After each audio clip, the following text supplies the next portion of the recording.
कालभैरवाच्या मंदिरामध्ये सुद्धा एवढं मोठं मूर्ती नसतात, एवढं मोठं हो ना, मूर्ती या ठिकाणी खरंच आहे. खूपच मोठी मूर्ती आहे. म्हणजे दादांच्या तुम्हाला हाईटवरनं समजू शकतंय. विशेष म्हणजे प्रत्येक मूर्तीचं पाय हवेतच आहे बघा, असं उडतच आहे असं दाखवते बघा कुठल्याही मूर्ती बघा. ओके, म्हणजे त्याच्या मागचं कारण काय असू शकतं? आकाशामध्ये आहेत, आकाशामध्ये. स्वर्गामध्ये.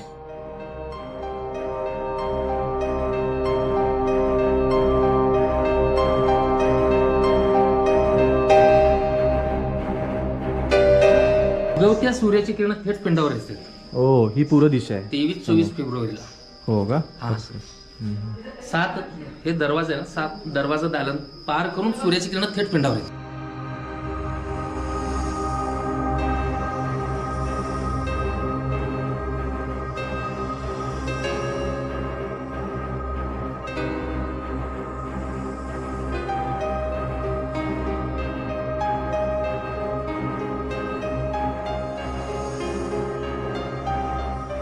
नद्यांचा संगम होतोय इथे. दिसते बघ, रंग अगदी वेगळे वेगळे आहेत आणि ते मिसळत आहेत.